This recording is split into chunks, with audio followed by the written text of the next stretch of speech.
ಇಂದು ನಾನು ಮಾತನಾಡಬೇಕೆಂದಿರುವ ವಿಷಯ ನೀಟ್ ಪರೀಕ್ಷಾರ್ಥಿಗಳಿಗೆ ಹೇಳಲಾಗುವ ಅತಿ ದೊಡ್ಡ ಸುಳ್ಳು.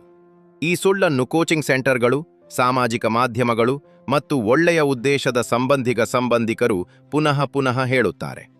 ಈ ಒಂದು ತಪ್ಪು ನಂಬಿಕೆಯ ಕಾರಣದಿಂದ ಸಾವಿರಾರು ವಿದ್ಯಾರ್ಥಿಗಳು ಪ್ರತಿ ವರ್ಷ ವೈದ್ಯಕೀಯ ಸೀಟ್ ಕಳೆದುಕೊಳ್ಳುತ್ತಾರೆ. ಆ ಸುಳ್ಳು ಏನು ಅಂದ್ರೆ, ನೀಟ್ನಲ್ಲಿ ಹೆಚ್ಚು ಅಂಕಗಳು ಬಂದರೆ ಖಂಡಿತವಾಗಿ ವೈದ್ಯಕೀಯ ಸೀಟ್ ಸಿಗುತ್ತದೆ. ಇದು ಸತ್ಯವಲ್ಲ. ಅಂಕಗಳು ಮುಖ್ಯವಾದರೂ ಅಂಕಗಳ ಅಲೋನ್ ಮೇಲೆ ಸೀಟ್ ನಿರ್ಧಾರವಾಗುವುದಿಲ್ಲ. ನಿಮ್ಮ ಸೀಟ್ ನಿಜವಾಗಿ ನಿರ್ಧಾರವಾಗುವುದಾದರೆ ನೀವು ಅಡ್ಮಿಷನ್ ಪ್ರಕ್ರಿಯೆಯನ್ನು ಎಷ್ಟು ಅರ್ಥಮಾಡಿಕೊಂಡಿದ್ದೀರಿ, ನಿಮ್ಮ ವರ್ಗ ಮತ್ತು ಅರ್ಹತೆ ಏನು, ನಿಮ್ಮ ದಾಖಲೆಗಳು ಸರಿಯಾದವೆಯೇ ಮತ್ತು ಕೌನ್ಸೆಲಿಂಗ್ ಸಮಯದಲ್ಲಿ ನೀವು ತೆಗೆದುಕೊಳ್ಳುವ ನಿರ್ಧಾರಗಳ ಮೇಲೆ. ಪ್ರತಿ ವರ್ಷ ಕಡಿಮೆ ಅಂಕ ಪಡೆದವರು ಸೀಟ್ ಪಡೆಯುತ್ತಾರೆ, ಹೆಚ್ಚು ಅಂಕ ಪಡೆದವರು ಕಳೆದುಕೊಳ್ಳುತ್ತಾರೆ. ಅವರು ದುರ್ಬಲರಾಗಿದ್ದರಿಂದ ಅಲ್ಲ, ತಪ್ಪು ಮಾಹಿತಿಯಿಂದ. NIET ಒಂದು ಪ್ರವೇಶ ಪರೀಕ್ಷೆ ಮಾತ್ರ.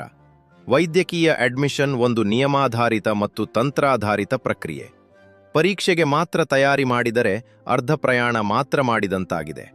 26 ನೀಟ್ ವಿದ್ಯಾರ್ಥಿಗಳೇ, ನೆನಪಿಡಿ, ಎಷ್ಟು ಅಂಕ ಬೇಕು ಅಂದ ಕೇಳಬೇಡಿ. ಅಡ್ಮಿಷನ್ ವ್ಯವಸ್ಥೆ ನನಗೆ ಹೇಗೆ ಕೆಲಸ ಮಾಡುತ್ತದೆ ಅಂದ ಕೇಳಿ.